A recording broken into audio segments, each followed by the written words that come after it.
Fiction, science fiction, horror, fantasy, crime, LGBT, thriller. You have now entered the House of Mystery with your hosts, Eric Shapiro, David North Martino, John Copenhaver, and Al Warren. Heard on KCOQ 106.5 FM Los Angeles, 102.3 FM Riverside, and 105.0 AM Palm Springs. I'll get you, my pretty, and your little dog, too. Welcome back into the House of Mystery, and I'm surrounded with lightning and thunder, and I'm in the middle of a storm here. Nobody cares. And we've got Mr. Dave Martino has been sitting in. He's our co-host. He's the regular co-host. In fact, you're going to be the co-host pretty soon. I am? Yeah. Oh, that's crazy. I didn't tell you. I'm quitting. I'm leaving it. You're quitting? I've had it with these guests. I've had it with people. I need a break, and you can deal with it. You do. Okay. Yeah, people like you better anyway. Sure. They're the nice one. They like you, and they don't like me too much. So they do. Yeah, they complain about. Why did you chain me up in the basement of the House of Mystery then? Well, it's because they like you, it doesn't mean they want to be around you. Oh, that's true. I can't let you loose. I'll tell you, loose on the world would be worse than a virus. Too soon, maybe. Well, so now today we are going into the, I want to say Wild, Wild West. Not really, but kind of. I don't know. What is it? We're going to find out. So we've got an author on the line, and she's in a remote desert island, not telling anybody where she is because everyone's after her. So, Anne Charles, thank you for being here. Thank you for having me on this deserted island way out in the boonies. Yeah. Yeah, that's pretty. Were you hiding from what? The government? Everything. Everybody. Everybody's back out again after the virus. So now I have to go back into hiding. Yeah, they're still infected. It's the zombie apocalypse, right? So yeah. Back into hiding now. Well, yeah, you can only take so much. So, Well, this is crazy. Now, you're one of those authors that when I got all the information and I was looking, and you must have, 200 books out? Getting there. I'm working on it. What is that? Have you been like this avid wild writer your whole life type thing, or is this something new? Absolutely not. No, I didn't want to. This wasn't one of my. This is what I want to be when I grow up. I wasn't one of those authors that started writing at 4. But once I got the machine rolling here, it just keeps coming out. And I think with the newest one I just released at the end of June, that puts me at 31, I believe, or 32 in about a decade. Wow. So it's been a busy decade, and I think I'm going to take some naps over the next decade now. Don't do it. Once you don't use it, you lose it. That's what I was told. But so what do you? So if someone was to say, "What kind of writer are you? What do you write?" Like, so you're out in the street and you said, "Oh, I'm a writer," and they go, "Well, what kind of writer are you?" How would you describe yourself?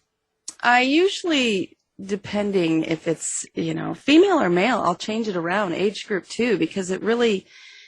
There's different ages for which genre, you kind of showcase. But in general, I would say, well, I write these mysteries mixed with supernatural, a lot of humor, touch of romance, action, adventure, the whole ball of wax. I put it all together, and that's what I write. And I usually tell them, you're not going to read these books and decide I'm going to get rid of all my, books in my house and go minimalist, or I'm going to stop eating sugar.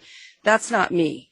I'm just writing to entertain you, to give you something to laugh about. A lot of my readers are, my mom she was in the hospital, and I would read these books to her and we would laugh. And we had such a great time. And so one of my goals has always been to write to entertain, to write to give you something to laugh about and lift you up, when times are down, or just lift you up in general, even when things are going great.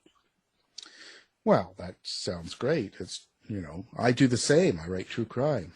That's lifting. It's very lifting, And by the way, Anne, your neighbor's a triple axe murderer, but don't worry, it's all happy times. Yeah, no, things are good. Don't worry about all that stuff going on out in the world, right?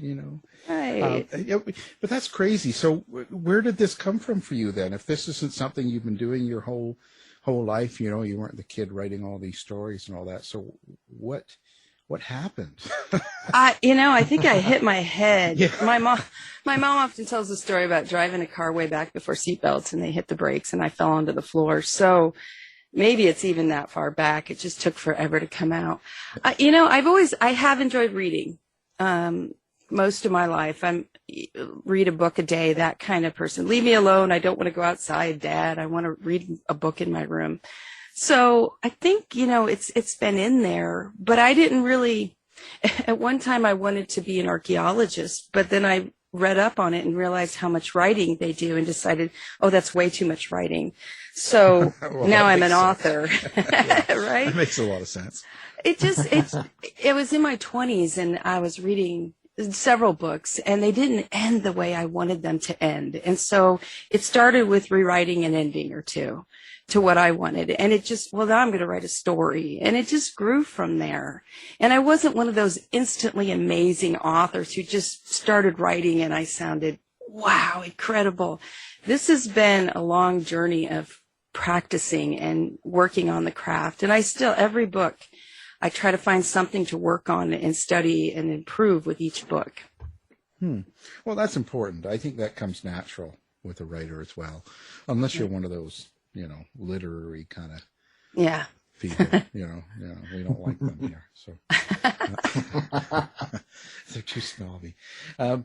Well, this is that. So, but okay, so that's all good.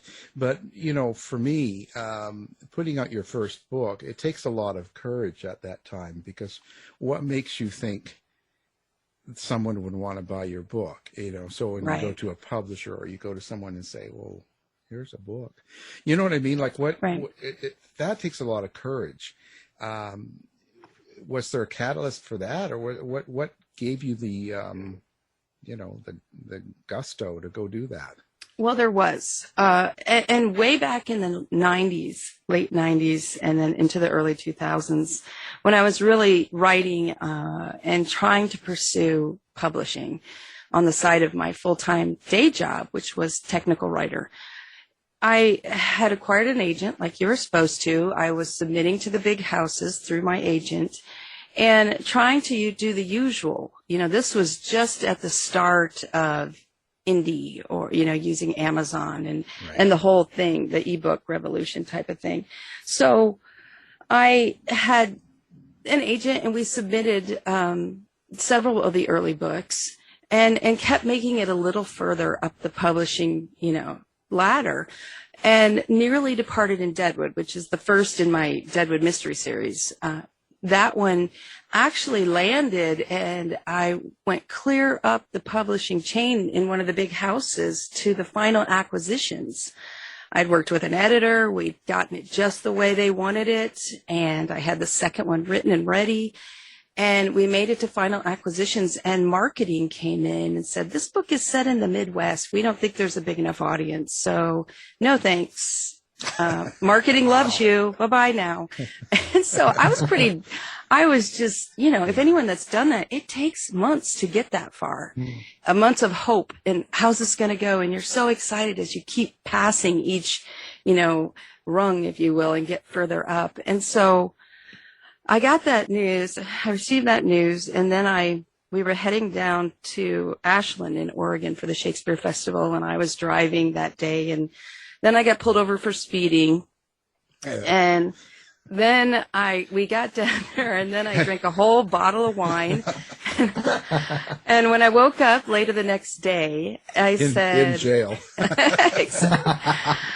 I had a friend that had decided to try her hand at indie publishing, going on her own. And we had, gone so far, and the editors loved it. And I tested lots of people, lots of readers, and they liked it, So my agent and I said, well, let's form a publishing company and do it and go forth, because I knew, being from the Midwest, there was an audience for this kind of book. I often joke that when we're out farming on the tractor, we do take breaks to read. It's not just, there's huge, wonderful readers in the Midwest. So I did think there was an audience. And so that rejection from marketing really gave me a good goose to go forth and do it. And with a lot of anger involved, right? So right. Make it happen. And that was kind of what got it all going. It was that initial burn. And then right about the same time as we were going live, I won the Daphne du Maurier, and then I won the Golden Heart, which is because of the romance element in the story, which is both two are national awards. So it was really a kind of, this is going to work. You can do this. And so we went forth, and that was back when Amazon had the free ebooks, and it was a big thing. So we got a couple books out. I did a free run, like 40 to 50,000 books flew off into nowhere land, and you think, what have I done? Oh my, what have I done? But it just, then they bought book 2 and 3 and 4, and so many of my readers have been with me since the beginning. It's crazy. So, and wonderful. So that's kind of how it wasn't a smooth, I'm going to do this and it's all going to work. It was more of I'm mad and I'm going to jump off the cliff and we're going to do this. Well, that's good. I mean, you have to believe in yourself, and you have to push forward. There's a lot of rejection in this business. Oh yeah. A lot of negativity, a lot of rejection, and you have to be able to deal with that. And I think Amazon is a way out, but people have also got to be careful with self-publishing, because you still got to take it serious. You got to write a good story, and you got to make sure the spelling is correct, and you got to have you got to go through the hoops, because there's some people just kind of go out and it's like, ooh, and it's too bad, because they could have a really good book if they had someone to proofread and edit for them. I agree. When I talk to new readers in workshops and whatnot, there's two main things. One is, and let's see if I can remember the second after I get talking about the first. One is editing. I have a professional editor. She has edited professionally before this, and now she does, books as well. And I pay her, but I also have approximately, with all the different levels of betas and first draft readers, I have nearly 60 people who go through the book before it goes live. And those aren't all my aunts and the nice people who go, oh, it looks good. It's a great story. It's not that. It's people tearing it, looking for content, especially in a series like I have, which is an ongoing series. They'll know the backstories, and they'll see, oh, well, back in book 8, you said this, and now it's this. So down, it's content, it's grammar, it's everything we're looking for. So by the time it goes live, it has to compete with a book coming out from any of the big publishers, from the cover to everything inside. So that's big. And the other thing is marketing. You cannot do well as an indie author unless you do marketing of some sort. You have to figure out what's your strength, but you need to be out there promoting and marketing it as well. Yeah. Oh, and that's hard. That's a hard thing to do for a lot of writers. Yeah. The marketing, especially because, well, even me, God, I work in radio, but I hate marketing. I know. People say, you're so good out here. You seem so at ease. And it's like, no, I really want to be at home in my pajamas, eating ice cream, watching TV. Yeah. That's where I'm comfortable. But I know that this is what's needed to be done in order to, shout out and get some people to try the books. Well, I'm playing hard to get. I still stay at home and eat ice cream. Okay. Well, I hope you're wearing pajamas at least. Well, usually, but not always. It depends how hot it is, right? Right. But the whole thing is, for me too, you see, because I don't know if this is for you, but going to book signings and meeting the public, that's still really a hard thing to get over because I'm not myself. It's kind of a bragging thing, you know, almost like you're sitting at a table in a Barnes and Nobles and people are coming up and they want you to sign the book. I still feel uncomfortable with that. I understand. I mean, when it comes down to it, we're just like everybody else, is the way I feel. I have to clean the toilets and the shower. Right. I mean, I don't, I don't look at it. When you're signing it, it makes you feel like, you know, it's not like I'm a rock star. I'm not like Motley Crue here or something, right? This is like, right. It just seems out of place. It doesn't seem in character, you know.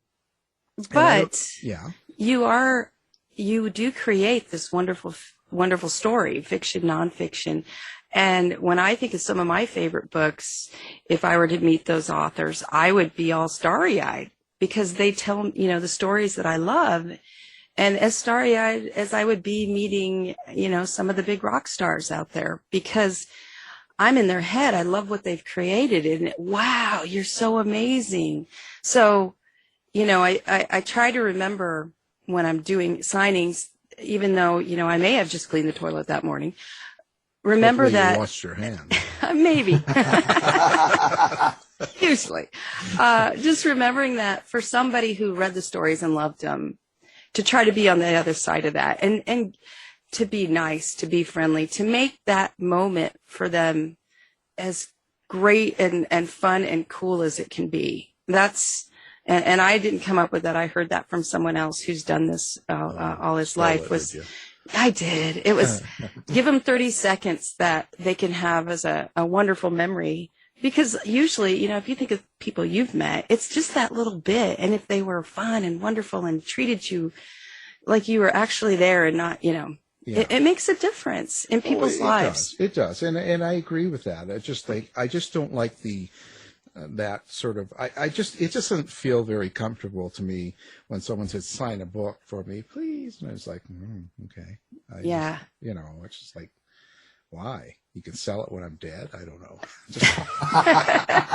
I'm terrible. You know, it's like, what about the people that don't like something you've written or don't like something the way you've written it or what you've written about, and you kind of get a criticism and stuff? Does that sort of, do you deal with that directly? Or especially with, you see, because not so much in book signings, that isn't where it happens, but online, you know, there's so much online stuff and social media, and someone saying, oh, you don't know how to write, you know, or something, right?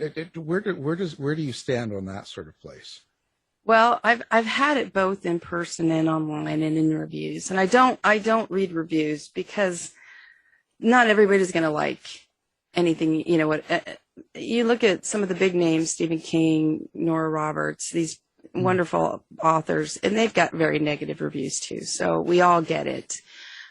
So I try just to stay away from reviews totally. And when people email me, and I wince a lot of times when I open an email from a reader. Oh no, what's this going to be? Yeah. And if it's really, really negative, I just don't even reply because there's nothing I can say. They just want to have their voice heard. And, you know, for whatever reason, I would never think to interview or to email you and say, I don't like your books. I would just go, I don't like it. Not buying the next one. But some people need to send an email. So I'll look at it. And a lot of times I just don't do anything with it. It goes away, you know. I've had it face-to-face where I've done talks and stuff. And a long time ago, I had a lady, she's a wonderful, sweet lady, come up and say, I really love your books, but why'd you have to make that main character such a slut? And I was like, wow, because she's not. I have been worse than that in my own life. Yeah. Come on. Like, you think she's a slut. Right. Come on. In our younger years, you know, you have some good times. But, yeah, no, I've had that where it's just like they smile and then they reach out and jab you. And you're like, whoa, did that really happen? And I just try to smile through it and say, well, it's not for everybody. You know, not everybody likes this kind of story and you're much nicer than me. I'm the one that said, oh, no, you know, I don't go to your job and tell you and slap the sailor's cock out of your mouth. So don't. Well, you know, it's just like, I'm not. You know, I don't like that when people do this, and that's sort of why they keep me. You know, They Right. keep me out of public, you know.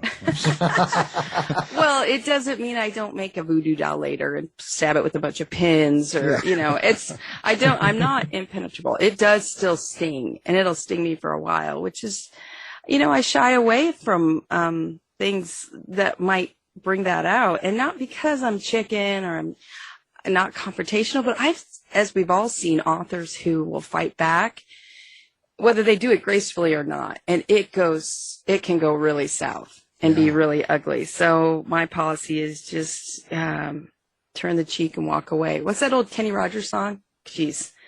Coward of the County. Turn your cheek and walk away till the end. Picked a fine time to leave me, Lucille. Yeah. But I don't know. There's just battles. Which battle do you pick? Yeah, you're right. Careful. And I've been doing that myself. I sort of ignore a lot of it for the most part now, and I have fun with it now. Most of it slides off. I do make jokes, and I sort of have fun with people, because at the end of the day, it doesn't matter. And not only that, I think you can get sidetracked, because if you get involved in one of these interactions, it sort of takes you off your game, right? When you're trying to write, it puts you in a different mind frame. So it's not a good thing. Well, you have heard or maybe experienced about Amazon's allowing readers to make edits. Have you heard about that going on? No. It's been going on for, I know from friends that have been stuck as part of the guinea pigs for the Amazon, this whole thing, a lot of cursing and swearing. They decided to let readers know edits and send them in. And then you have to, if Amazon deems them big enough, you have to deal with it right away or they'll take your book down. Wow. And so it started out maybe with the idea of having people help find little spelling errors, but it's become where readers will actually send in, I think, the stuff like, well, I think the character should have said this instead of this. And authors have to individually deal with every single one, which can take hours out of a day if you're in the beta run they've done. So it's, thanks a lot, Amazon. That makes it even more fun to be an author, you know? Geez, I'm staying away from that, you know? Yeah, I just keep my head low. I just got a notice from the Arizona Department of Corrections. Uh-oh. An exclusion. I know, and I'm thinking, what? It's an exclusion notice for the very first book I ever wrote. They're taking it out of the prisoner library. Wow. Because, and they give me 4 reasons, and one was because of the type of violence in the book and the use of the word fellatio. Oh boy! So those guys aren't used to any violence or the right? You know, it's just funny because that's been out for years, and I thought it's in public libraries, it's everywhere, and the Arizona Department of Corrections decided it was too harsh for prisoners. I think you need to write a fiction story about what happened at the prison where your book was circulating and why it's come to this. Well, there you go. You see, that's the creative process. You know, I'm not creative at all. I'm just. Oh, please. That would be funny. This is what happened when they read my book in prison. Uh-oh. Yeah, it's so bad that they're killing people. Oh, boy. I don't know. It seems strange to me that they were worried about the word fellatio in prison. Come on. It's like, wow. It's just everything's just weird. It's just weird world we live in. Yes. You know. So Deadwood, the series, so maybe explain that. So people, what is the Deadwood series?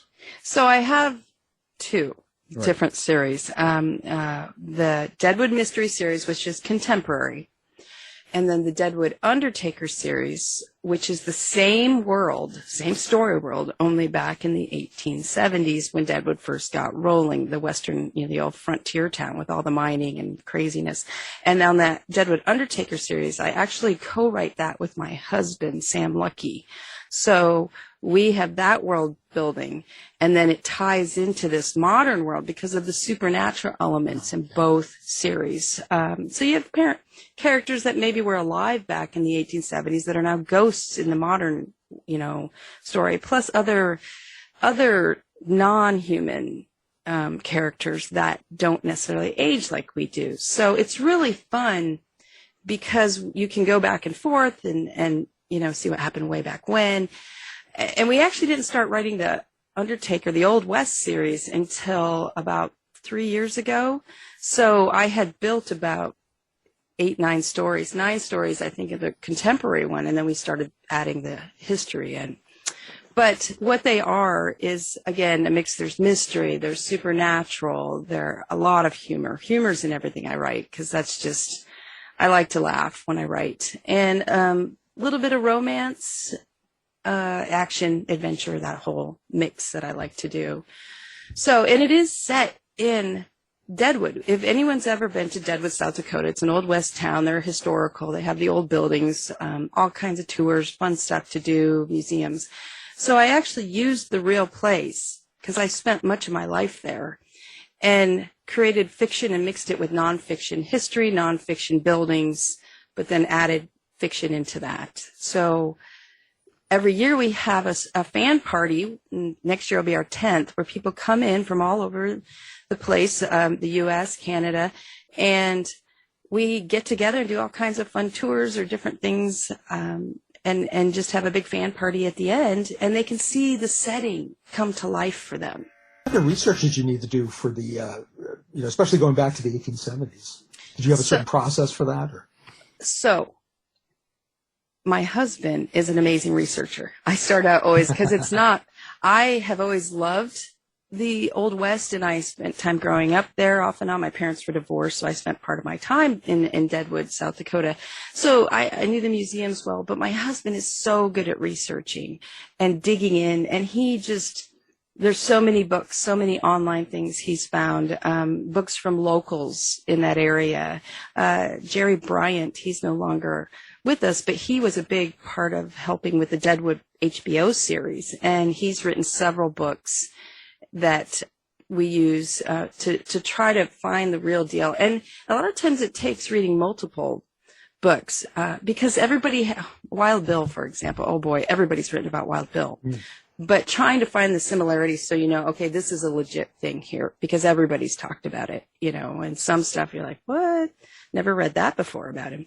So he does a ton of research, and then we talk about it, and he'll do the first draft of that series, and then I come in after and do my part in the whole mix, to create that series. But for the current one, I have locals that I work with that know the area, know the history, so know the buildings, and I've been there a lot too. So we just work together to try to make it as real as we can while adding fiction, in all over.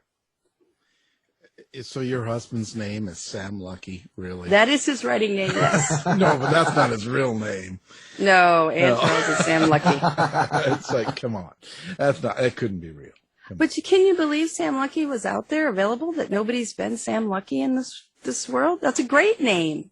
Well, it's a great name, but, see, because it's only recently that I've caught on. This is terrible. I've been doing this for years. And I interviewed someone named Blake Allwood. And I had no idea that was a fake name. And then later offline, he said, oh, yeah, that's not my name. It's not? Blake Allwood? And I do to realize because he was writing male romance. Right. So he's trying to Allwood, and I was like, oh, yeah. And I'm so dumb. it's just flying over my head. Not again, Jesus.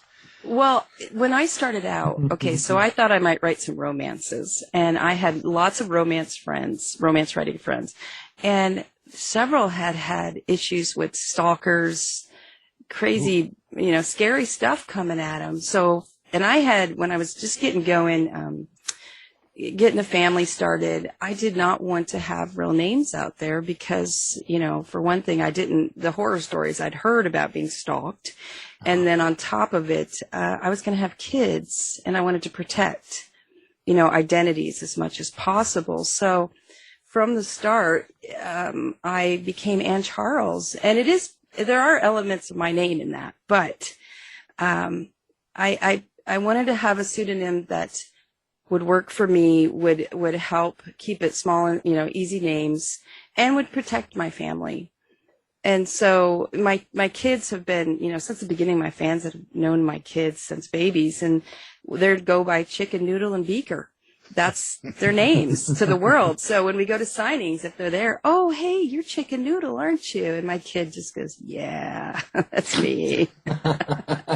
So they take it well. But, I think I have lots of friends that write with their real name, authors that do it with that, and others that use a pseudonym to kind of, keep themselves separate from that. Yeah, I sort of use my real name because I want stalkers. All right, so all you stalkers out there, you know who to go to. He's God, yeah. Come on but down. If he's eating ice cream, he may not have pajamas on. Just remember that when you're stalking. Yeah. Well, that's probably what they want, right? Little do they know, Right. Well, that's crazy. So you're married to Sam Lucky, isn't that? Mm-hmm.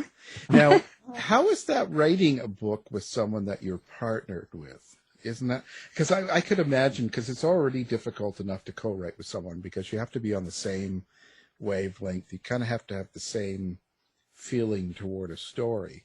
So, right. But with someone you're partnered with and have kids with, isn't that dynamic sort of a little bit, isn't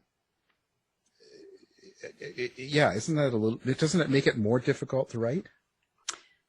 Well, we had totally remodeled a house before this and had children for years. So we thought, well, if we can do those things without wanting to kill each other, then we probably can, write a book. It's been different though. It's a different pressure on a relationship. And at one point a reader came in with the question, what do you do when you guys when you guys disagree on some part of a story? And the truth is we argue just like anybody else. We argue and we both have our points, and then whoever's makes the most sense after you cool down a little bit, then you go with that.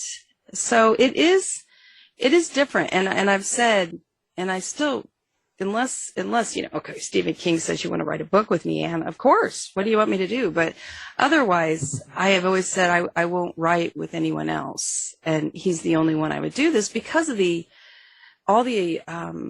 what you go through, the struggles and all that, and having to agree. I think it could cause damage to a friendship. But since we're married, it's, nobody can just leave. So you got to keep working together. Yeah. So, after all the fighting, everybody realizes that you're right. But at the same time, it's really wonderful to create something like this together, and go forth together and do this. It's really fun to have this new thing that we came together on and did this, and it can be very wonderful too. So, when you're writing this series, of course you want to entertain and you're trying to tell a fun story and have lots of parts to it. You've got romance and mystery, and you've got a little bit of, thriller, paranormal. You've got all this stuff going on. But at the end of the book, or as people are going through the series, is there something else you want people to get out of it? Well, I always include, especially... Well, I have another series I write. It's called the Dig Site series, and it's archaeology down in Mexico. And I always do a ton of research because I want to teach you a little something too. I can't help but I'm not a teacher, never did want to be a teacher, but for some reason when I write these books, I try to include elements that will teach you things because I think, I learned so much growing up reading books. So I hope you walk away chuckling or just kind of, oh boy, having a good time with it. But at the same time go, I need to look this up because it was in the book. And was that true? That's, in the newest book, Never Say Sever, I talk a lot about different breathing methods and to help with stress and with fun. I mean, I have fun with it. And there's all kinds of names for different types of breathing methods you can do. So, some readers have written to me and say, is that for real? Have you ever done that? So I kind of like that, giving you something new to think about and then dig into it further. I'm also interested in you're basically writing two series, and I'm just wondering, I tend to like to write standalone novels, but they're not as lucrative right, to do that. Do you find that you would be interested in writing a standalone, or do you really just love writing series? I love writing series. I actually have, and there are 5 ongoing series that I have currently. The 2 Deadwoods, one I write with my husband. Then I have Jackrabbit Junction Mystery Series, Dig Site Mystery Series, and this is the crazy one, the AC Silly Circus series. And those are novellas. That is supernatural, shape-shifting, traveling circus train murders. Yeah. So see, that's when I'm really crazy. So I write series because I struggle to say goodbye to characters. It makes me sad. And if I write a series, they're real. They keep going on. Things keep going on. And my husband and I often joke about when we're old, we're going to think all these people are real when they aren't. We'll be like, you remember what happened to so-and-so? Yeah, that was crazy. So I tried writing the Standalone in one of the Silly Circus novellas, but then I got the rights back and I turned it into a series because it's fun for me. When I first wrote Nearly Departed in Deadwood way back when, and I sent it to my agent at the time, she said, "This is wonderful. Do you have book 2 going?" And I said, "What do you mean book 2? It was going to be a standalone." And she's like, "Oh no, this is a series. This has so much that can make a wonderful series." And I said, you think so? Well, let's try a second one. And now, 12 books later and ongoing, she was right. It's a series. So I think that I probably could, but then I'd be really sad at the end because they ended. And so I don't necessarily write series just to make money, on this thing. I write them because I can't say goodbye very well. I'm bad at goodbyes. So are you like, you guys having threesomes with your characters? Like what's the so explain characters to me, like as in, I always find this fascinating because there's so many different writers we talk to that are fiction writers that talk about their characters like they're their family, they're their kids or whatever, and they have these real relationships with these people that are not real. So that's fascinating to a person that writes all nonfiction. I'm kind of going, wow, how does that happen? So where do your characters come from for you? Like why are they so personal? That's a really good question. I joke often about having multiple personalities, and maybe it's not a joke. Maybe it's real. Because, with each of the different series, I do have the main characters that they really do become, we'll be sitting at the breakfast table, for example, the table for breakfast, and talking about something within one of the books. And my husband has been with me, since the beginning, so he knows all the characters as well as I do. And my kids will come out and say, they'll listen for a bit as they're making toast or whatnot. And then they'll go, "Is this a real person or is this one of your characters?" And, "Oh, it's a character." "Okay, never mind." And because they're concerned initially. Is this someone we know? I don't know where these characters come from, and I have a story world keeper. She helps me keep track of all the different series, the different plot lines, the different characters, details about them, and that's really important if you write a series. You don't want to mess up eye color, vehicle color, things like that, because your readers are in that world and living it, and that pulls them out, and they'll let you know you screwed this up. So I have over 500 characters now that I've created, that, when I switch, depending on the series, I have to refresh myself with all the different characters and all the different things that's going on and all the different plots from before. So it's really, between each book, it's always a prepping for the next series that I'm going to work on for about a month to get ready for everything. So but in the long story, the answer is I don't know where they come from. They just pop out, and they're maybe mixed with some people in my real life that, I've met and just funny people I've dreamed up, I guess. Well, speaking of characters, do you have an inner monologue? Do you hear your characters? I know I hear voices, but right? That's why he's chained in the basement. That's right, chained in the basement of the House of Mystery. Yeah. But do you have an inner monologue, or do you is it more images and symbols that you're kind of transcribing onto the page, or how does that work for you? When I'm in scene, when I'm writing the story, and it's quiet and I can sink into the scene. Anyone who's written knows you got to sink into it. It doesn't happen usually instantly, but once I'm in there, they're real. The people are in there and it's like you're watching a movie inside your head. And I often joke that I'm listening through the keyhole and then telling the readers what I see and hear, are looking through the keyhole and listening. But I let them know what's happening in that world. And it sometimes feels like that. Now, in the Deadwood Mystery Series, the contemporary, that's first person. So it's I did this and I did that, right? So I actually kind of have to sink into the character a little bit more. But yet, how would this character react? How would she react to something like this happening?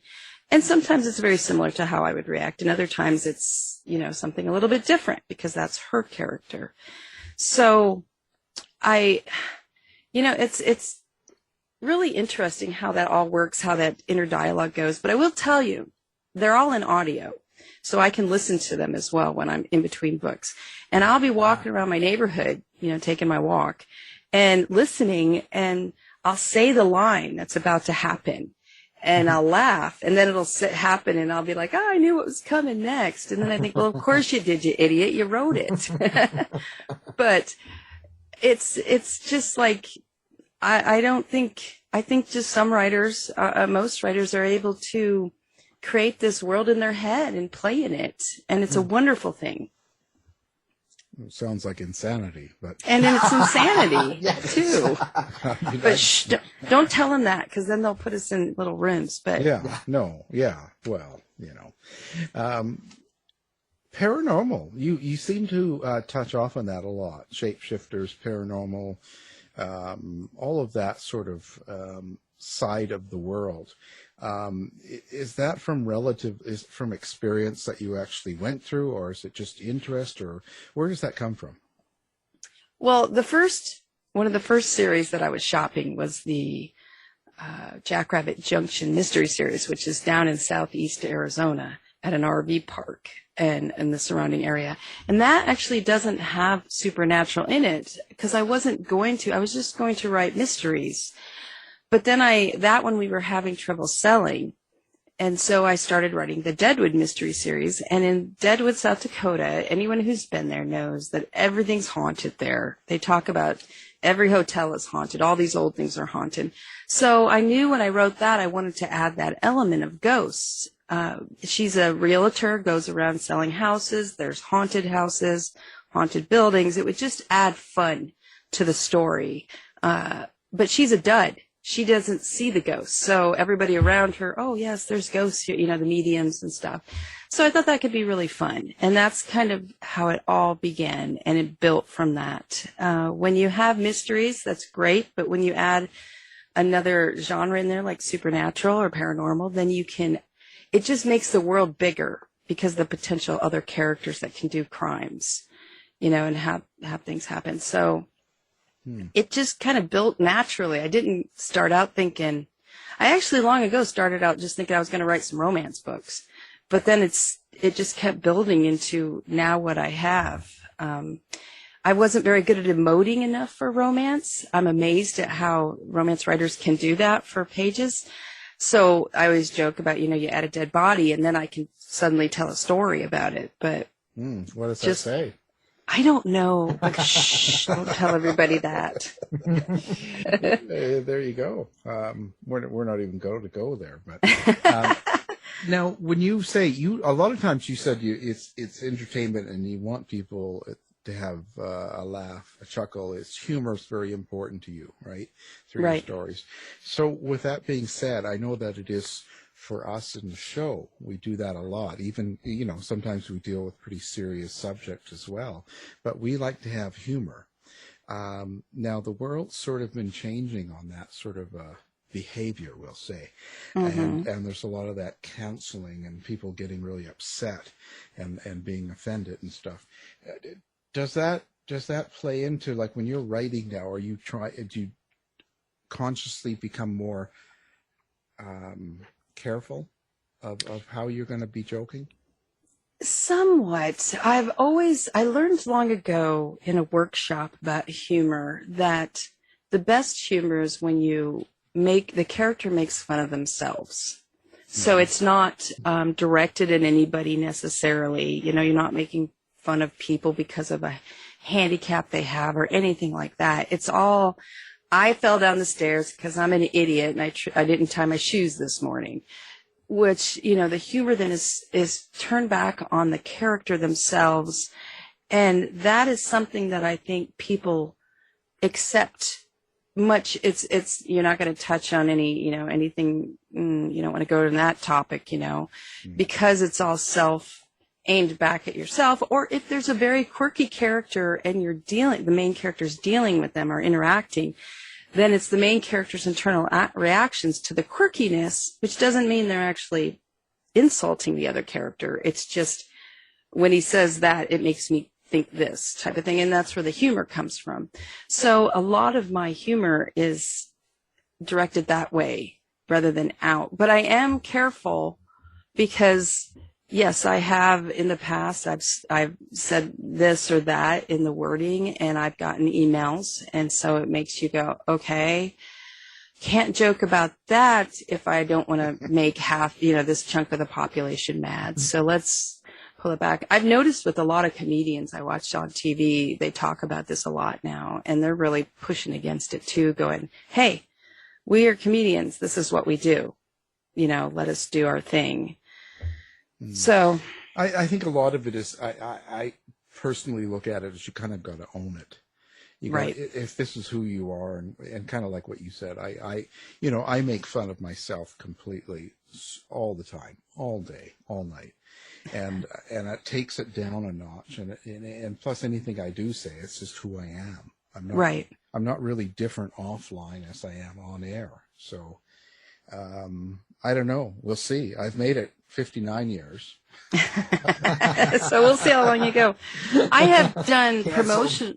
I've done things like I got drinking one night and I that sounds really bad as a starter, but and I created some magnets because I do a lot of times for fans, different magnets for different books and stuff like that, and then I'll autograph them. And I made these magnets that when I was drinking, it looked great, and I ordered like 200 of them. And then the next morning, I looked at them, and there was a very obvious grammar mistake. I was like, oh man! So then I went online and told everybody I got drunk. Don't make magnets, you know, for promotion when you're drinking. And what am I going to do with 200 magnets? And we called them the drunken magnets. And everybody wanted them. So you could email me your info and I'd mail them to you. And I went through them in a jiffy because they love that I screw up. And I think, like you said, if you own it, you know, then it's like, you're like everybody else. We all screw up. Just own it and say, yep, that was me. You know, I was the bonehead. Yeah, whatever. And you look at, you know, I looked at radio people like Howard Stern, and I think, well, geez, you know, he is who he is. He owns it. Like you know what to expect. Right. And so he doesn't get attacked like someone that wouldn't do something normally, and then they do it all of a sudden. Right. You know what I mean? There's a difference because I think it's just about who you are in general, the overall picture. I think that's how we. Well, that's his brand. I would expect something like that. If it was all nice and teddy bears and, you know, big hugs from Howard Stern, I'd think, what the heck is wrong? Yeah. You know, what did he do? What's going on there? Although I've heard in real life, he's really nice. It's just the show he puts on. So I don't know. Well, yeah, I think they're just characters. I think he's created characters, and that's the most intelligent thing about the whole thing, is people buy into the characters and then they revolve around them. And that's kind of that was the creative part of it that a lot of people didn't get, I think, personally. Right. I think right. that's sort of, you create a show, you create a character, and it's something that had never really been done in radio. So, you know, hey, I think that's great. I think he did a good thing. So, but you know how that goes. Well, that was long ago when I was getting into studying marketing, because I started early on before I was published, really digging into marketing, because I knew this was a huge part of this career. If you want to be successful, I'm going to have to know how to write ad copy, how to do all these things. And he was one I remember studying because the brand he chose, you can choose to be like a Howard Stern, or you can choose to be, you know, Julia Childs, or, you know, what do you want to be all the time? Do you want to be warm and fuzzy? Do you want to be hardcore? Do you want to, you know, pick what you want to be and just then be that and stay true to that, whatever you're most comfortable with. Yeah, and I think that's the important part of it, staying true, Right. Now, do you have a website or a place that you like people to come and find you? Stalkers to go, phone number. Who are my stalkers? What do you want to give up for information for people to find you? The easiest is just my website, www.anncharles.com, and it's just ANNCharles.com, no E in there. So yeah, that's the easiest place to start, because then I have all the different books, the different series, and you can go, out to Amazon via links and whatnot and see. But I'm also on Facebook, and I'm on Instagram, and see, I can't even remember all of them. Yeah. I'm out there. I'm all over. She's around. I'm around. Yeah. Sometimes I'm more active because I get you better get on there and be more active. And then other times I'm hiding away from the world because you need to recharge, and get back to the business of writing, and that's it. So, but I'm out there all over the place. But yeah, my website it has everything, the links and all the information. Has Tinder and all that. Yeah. You're right. So, okay. No, of course, and we'll have that up on our website as well. And anybody listening can do one click and they'll find you and send her all your hate mail, send her all your love mail, everything.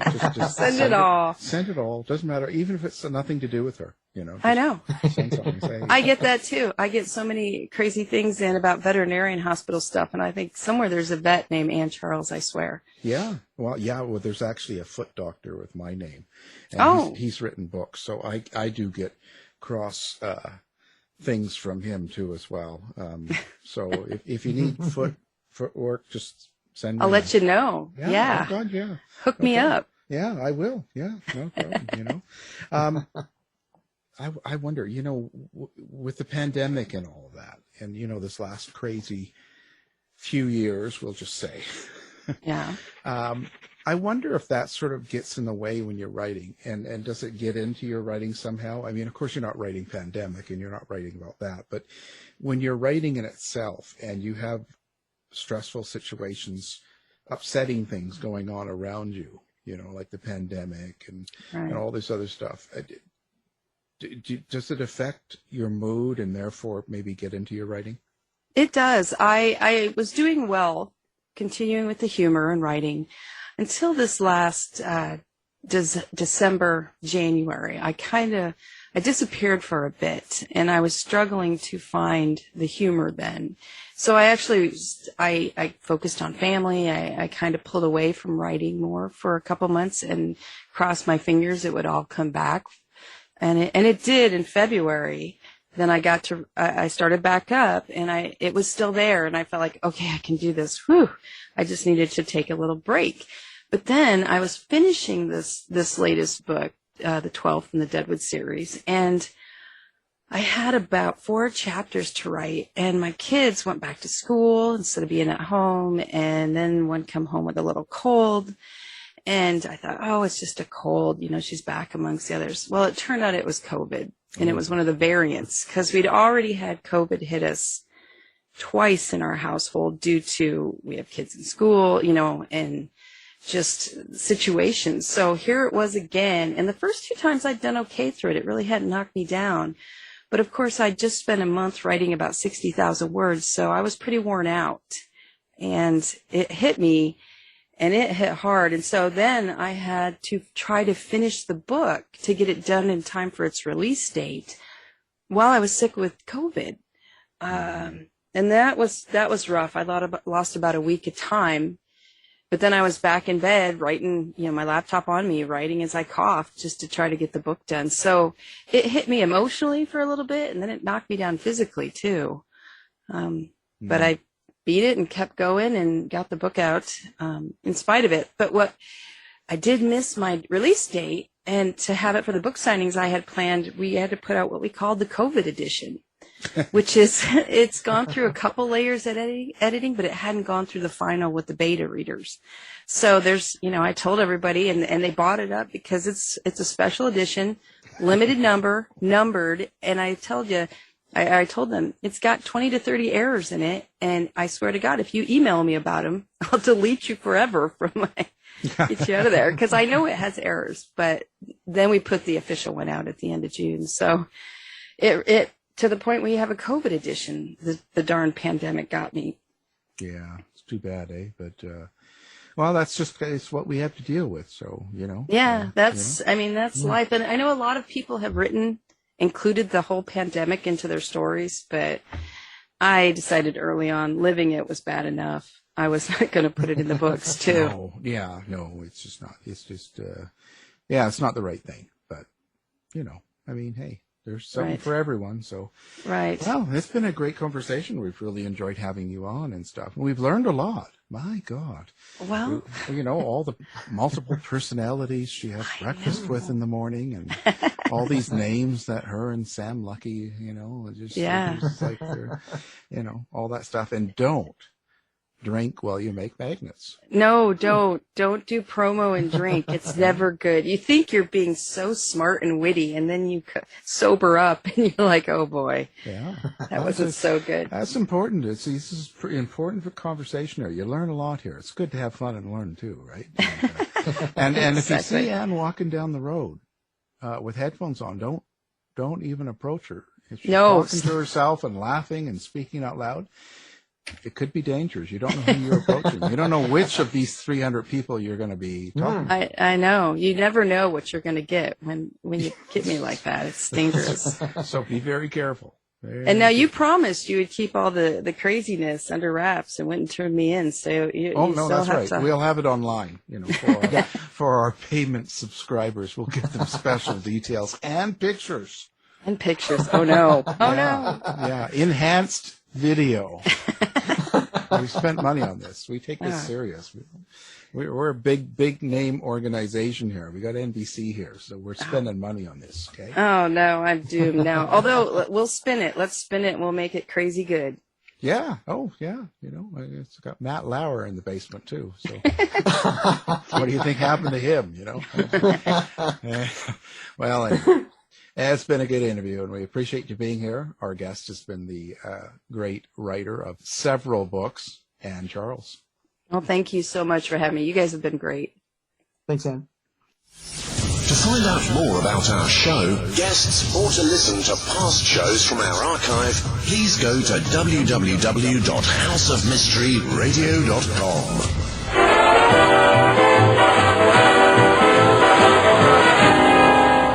Has been completed.